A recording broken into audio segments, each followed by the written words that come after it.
ఇస్తాను, press note ఇస్తాను.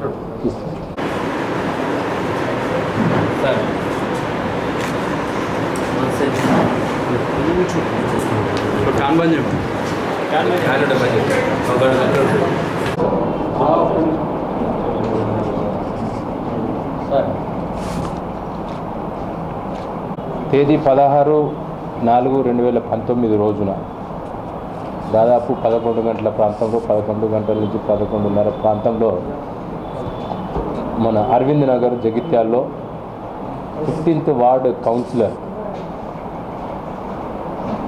Anumalla Srinivas alias court scene అంటారు. అతని ఇంటికి ముఖేష్, రవి, మధు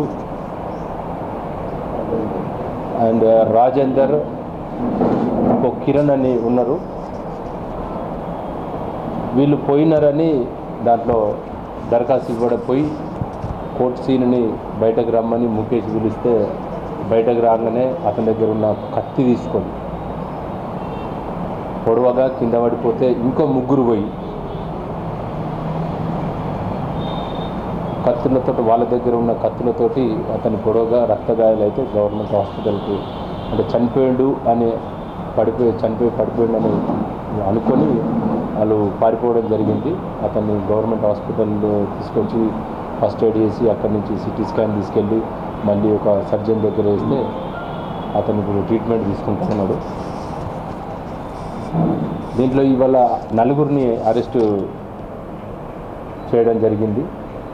వారి దగ్గర నుంచి కత్తులు ప్లస్ సైకిల్ మోటార్ రికవరీ చేయడం జరిగింది.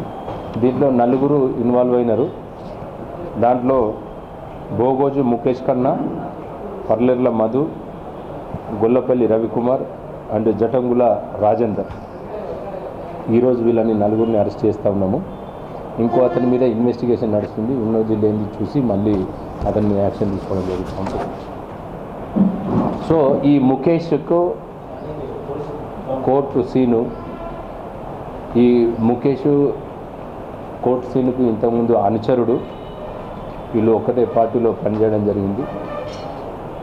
సో వాళ్ళ దగ్గర పనిచేస్తున్నప్పుడు వాళ్లకు మధ్యన వైరం ఏర్పడి కొన్ని చిన్న చిన్న సంఘటనలు కూడా జరిగినాయి. వాళ్ళకిద్దరికి అప్పటి నుంచి వాళ్ళ మధ్యన గొడవలు జరుగుతూ ఉన్నాయి చిన్న చిన్న. సో ఇతని మీద ఇంతకుముందు ఒక 2015లో ఒక కేసు కూడా రిజిస్టర్ అయినది వాళ్ళ గొడవలలో.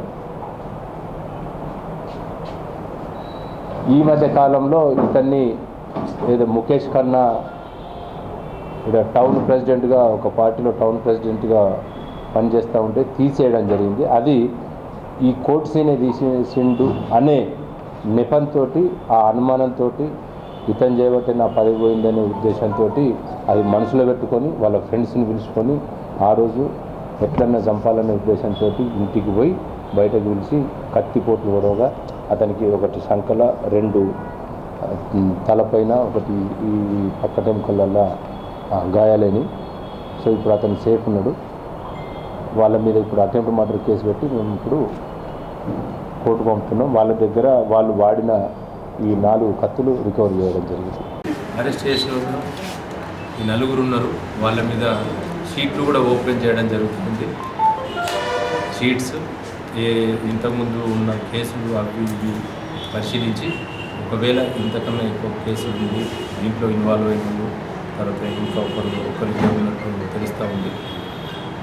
వాళ్ళని ఇప్పుడు ఈ 4 మీద అయితే మేము షీట్స్ ఓపెన్ చేస్తూ ఉన్నాము.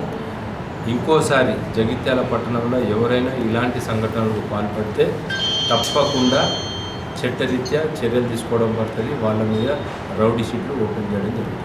ఇది మేము దయచేసి ఇలాంటి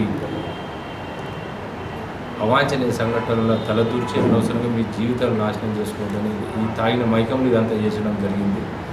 ఇలా ఒక ఇద్దరికైతే ఏం లేదు, పిలిస్తే పోయి మా అన్న పిలుస్తుండే కదా అని పోయి ఇదంతా చేయడం జరిగింది. వాళ్ళ మీద కూడా షీట్స్ ఓపెన్ చేస్తూ ఉన్నాము. సో ఇలాంటి సంఘటనలలో యూత్ ఎస్పెషల్లీ చెప్పేది ఏంటంటే ఎవరు పిలిచినా కానీ ఎవరి పని వాళ్ళు చేసుకుంటే మంచిగా ఉంటుంది. చట్ట వ్యతిరేక కార్యకలాపాలలో ఎవరు పాల్గొన్నా కానీ తప్పకుండా వారికి వాళ్ళ మీద చట్టరీత్యా చర్య తీసుకొని వాళ్ళ మీద షీట్స్ ఓపెన్ చేయడం జరుగుతుంది.